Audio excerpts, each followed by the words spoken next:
Genesis chapter 14, English Standard Version. Abram Rescues Lot. Verse 1. In the days of Amraphel king of Shinar, Arioch king of Ellasar, Chedorlaomer king of Elam, and Tidal king of Goiim, verse 2.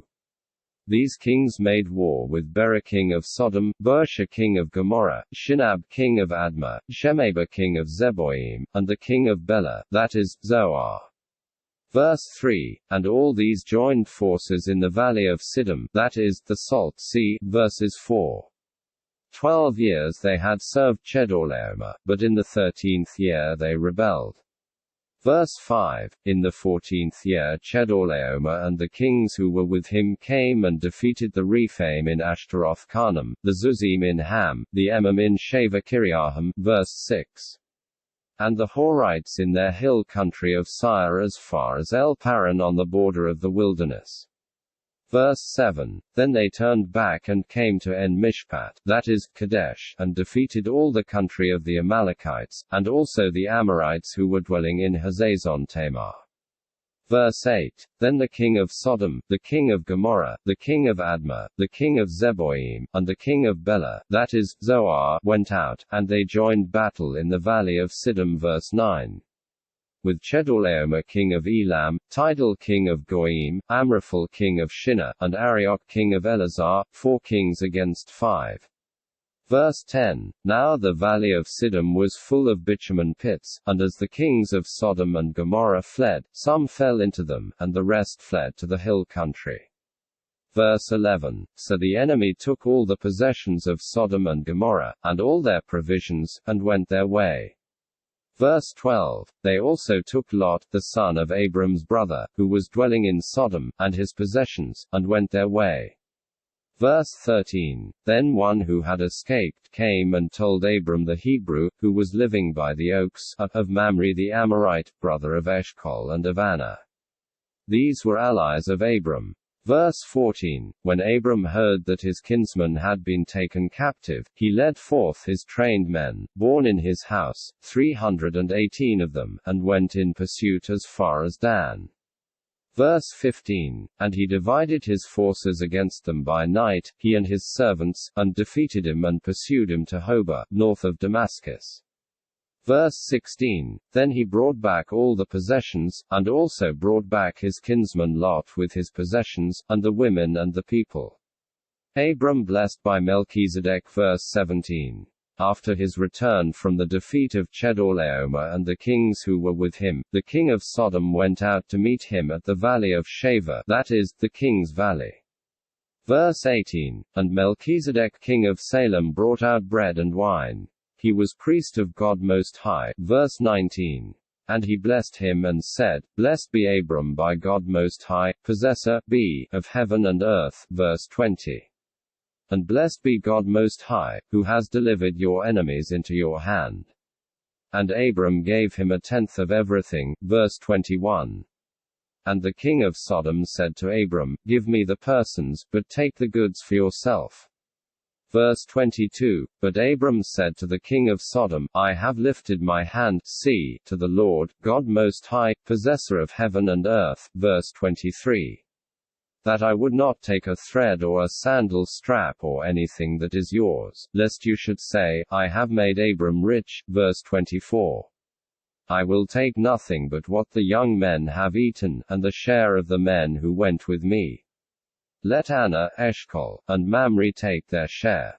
Genesis chapter 14, Abram rescues Lot and meets Melchizedek. Letter A. Abram rescues Lot from the Confederacy of Kings. Number 1, verses 1 to 10. The rebellion of the 5 kings. And it came to pass in the days of Amraphel king of Shinar, Arioch king of Ellasar, Chedorlaomer king of Elam, and Tidal king of nations, that they made war with Bera king of Sodom, Birsha king of Gomorrah, Shinab king of Admah, Shemeber king of Zeboiim, and the king of Bela, that is, Zoar. All these joined together in the Valley of Siddim, that is, the Salt Sea. 12 years they served Chedorlaomer, and in the 13th year they rebelled.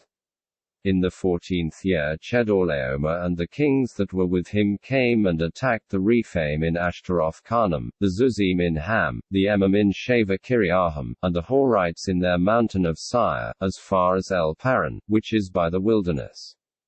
Then they turned back and came to En-mishpat, that is, Kadesh, and attacked all the country of the Amalekites, and also the Amorites who dwelt in Hazazon-tamar. And the king of Sodom, the king of Gomorrah, the king of Admah, the king of Zeboiim, and the king of Bela, that is, Zoar, went out and joined together in battle in the Valley of Siddim against Chedorlaomer king of Elam, Tidal king of nations, Amraphel king of Shinar, and Arioch king of Ellasar, 4 kings against 5. Now the Valley of Siddim was full of asphalt pits, and the kings of Sodom and Gomorrah fled, some fell there, and the remainder fled to the mountains. Letter A. Chedorlaomer and the kings that were with him came and attacked. The people who lived in Canaan in the days of Abram were like humanity in general. There were many among them interested in conquest and domination. This confederation of kings who rebelled against Chedorlaomer wanted to be free from his dominion. Archaeologist Nelson Gluck documented the destruction left by these kings. I found that every village in their path had been plundered and left in ruins, and the countryside was laid waste.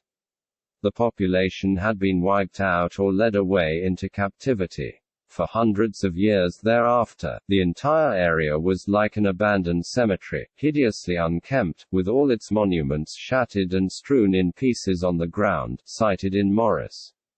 Letter B. Now the Valley of Siddim was full of asphalt pits. There were fearful asphalt pits in this region, and some fell there. The Hebrew here is a good example of how the language uses repetition to show emphasis. The Hebrew way of saying full of bitumen pits is pits, pits of bitumen. Repetition expresses abundance, plenitude, etc. Leupold. Number 2, verses 11 to 12. The 4 kings take Lot and all his possessions. Then they took all the goods of Sodom and Gomorrah, and all their provisions, and went their way. They also took Lot, Abram's brother's son who dwelt in Sodom, and his goods, and departed. Letter A. They also took Lot, because Lot was Abram's brother's son. The group of 4 kings involved Abram. Abram was a man of honor and a guardian of his family, so he would fight for his nephew's life and safety. Letter B. And his goods. Since Lot lived among the wicked people of Sodom, we are not surprised he was also taken captive. Those believers who conform to the world must expect to suffer for it. Spurgeon. Number 3, verses 13 to 14. Abram hears of Lot's captivity and marshals an army. Then one who had escaped came and told Abram the Hebrew, for he dwelt by the terebinth trees of Mamre the Amorite, brother of Eshcol and brother of Anna, and they were allies with Abram. Now when Abram heard that his brother was taken captive, he armed his 318 trained servants who were born in his own house, and went in pursuit as far as Dan. Letter A. Abram the Hebrew. This is the first use of the term Hebrew in the Bible. It was probably a reference to the fact that Abram came from beyond the Euphrates River, and had passed over the river to come to Canaan. The word Hebrew comes from a root that means passed over. The Septuagint translates it the passenger. Barnhouse. Letter B. He armed his 318 trained servants. This demonstrates the great wealth of Abram. Any man who could assemble 318 servants capable of fighting must be very rich. Letter C. Trained servants. Abram was a man who walked in faith, yet he was also a prudent man. Abram kept his own personal army, and he apparently kept them trained and ready to defend his interests. Letter D. Went in pursuit as far as Dan. Abram's army pursued the confederacy of 4 kings for a long distance to the north. The city of Dan is not far from the northern border of Israel.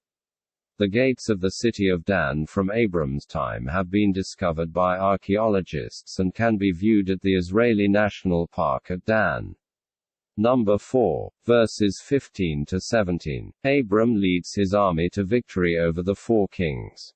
He divided his forces against them by night, and he and his servants attacked them and pursued them as far as Hobah, which is north of Damascus. So he brought back all the goods, and also brought back his brother Lot and his goods, as well as the women and the people. And the king of Sodom went out to meet him at the valley of Shaveh, that is, the king's valley, after his return from the defeat of Chedorlaomer and the kings who were with him. Letter A. He divided his forces against them by night. Abram had military wisdom.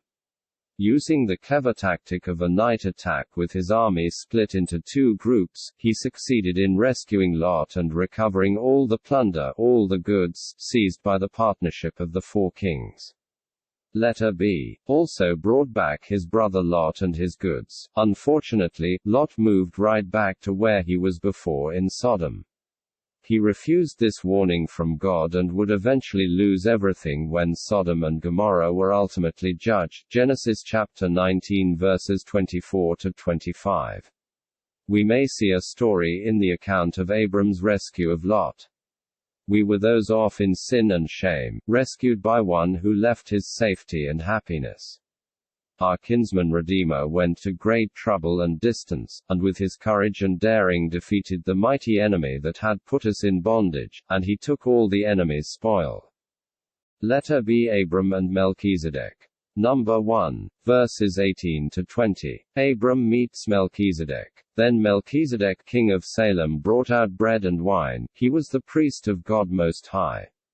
And he blessed him and said, Blessed be Abram of God Most High, possessor of heaven and earth, and blessed be God Most High, who has delivered your enemies into your hand. And he gave him a tithe of all. Letter A. Then Melchizedek, we have no idea of where Melchizedek came from, how he came to be in Canaan, how he came to be a worshipper and priest of the true God, and how Abram came to know about him. We only know he was there. Letter B. Melchizedek king of Salem. The name Melchizedek means king of righteousness. He was the king of Salem, and Salem was the original Jerusalem, and Melchizedek was the priest of God Most High. He was a worshipper and priest of the true God, ruling over Jerusalem even in those ancient times. One thing that makes Melchizedek unique was he was both a king and a priest. History shows that it is often dangerous to combine religious and civic authority. God forbade the kings of Israel to be priests and the priests to be kings. In 2 Chronicles 26-16-23, King Uzziah tried to do the work of a priest, and God struck him with leprosy. Melchizedek was an exception. Melchizedek was the priest of God Most High. El-Elyon means highest God, like saying supreme being. Melchizedek is an example of a worshipper of the true God, even a priest of God Most High yet not related to Abram or other known covenant people of God. Letter C. Brought out bread and wine. Melchizedek served Abram bread and wine. Perhaps he even served them in a manner looking forward to our redeeming sacrifice, as the bread and wine of Passover and the Lord's table look at our redeeming sacrifice, Jesus Christ. Letter D. He was the priest of God Most High. Melchizedek, as priest, did two things. He blessed Abram and he blessed God. Melchizedek showed that a priest must connect with both God and man and has a ministry to both God and man. Though Melchizedek seems like an obscure figure, he is in fact an important Old Testament person. Psalm chapter 110 verse 4 says the priesthood of the Messiah is a priesthood according to the order of Melchizedek, as opposed to being of the order of Aaron. Hebrews chapters 5-7 show this is an important idea. Hebrews chapter 7 verse 3 described Melchizedek as without father, without mother, without genealogy, having neither beginning of days nor end of life, but made like the Son of God, remains a priest continually. Because of this passage, some have thought Melchizedek was actually a pre-Bethlehem appearance of Jesus. Others have suggested he was Shem, Noah's son, or Job, or an angel, or even some have fancifully speculated Melchizedek was an outer space visitor, an unfallen Adam, from another planet, sent to observe the progress of God's work of redemption for this fallen race. These suggestions are bizarre and have no biblical foundation. The question cannot be said to be settled completely, otherwise, the identity of Melchizedek would have been agreed on by Bible scholars long ago. Morris. We can say with confidence that if Melchizedek was not an appearance of Jesus himself, at the very least he is a remarkable type or picture of Jesus. Letter E, and he gave him a tithe of all, Abram gave unto the Lord, and he did it through giving to Melchizedek a tithe of all. This referred to 1/10 of his assets, not his income. It was almost as if Abram and Melchizedek worked to see who could bless the other more. Melchizedek blessed Abram out of his resources, and Abram blessed Melchizedek out of his resources. This is a great attitude for us to have in the community of believers, an attitude of mutual blessing. Number 2, verses 21 to 24. Abram refuses the plunder from the battle. Now the king of Sodom said to Abram, Give me the persons, and take the goods for yourself. But Abram said to the king of Sodom, I have raised my hand to the Lord, God Most High, the possessor of heaven and earth, that I will take nothing, from a thread to a sandal strap, and that I will not take anything that is yours, lest you should say, I have made Abram rich, except only what the young men have eaten, and the portion of the men who went with me, Anna, Eshcol, and Mamre, let them take their portion. Letter A. Take the goods for yourself, as seemed proper. The king of Sodom wanted to reward Abram for all he did in recovering what was taken by the partnership of the 4 kings, and he offered Abram a tremendous amount of plunder. Letter B. I will take nothing, yet Abram would not take any of the plunder, the spoil taken from Sodom and Gomorrah and recovered. This was because of a vow he made to God Most High, a phrase he used after hearing Melchizedek use this particular title for God. Genesis chapter 14 verse 19. The phrase I have raised my hand to the Lord indicates that Abram made the vow. Letter C. Lest you should say, I have made Abram rich, Abram refused any portion of the plunder because he would not allow anyone say that a man had made Abram rich. Abram determined that all of the credit for his success and wealth should go to God and God alone.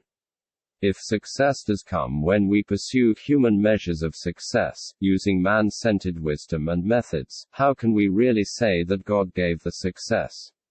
It is much better to follow God's wisdom so that when success comes he gets the glory, and it is evident to everyone that it was his work. Letter D. Let them take their portion. However, at the same time, Abram did not impose his principles on his Amorite allies. Genesis chapter 14 verse 13. They were entitled to as much of the spoil as was appropriate under the customs of the time.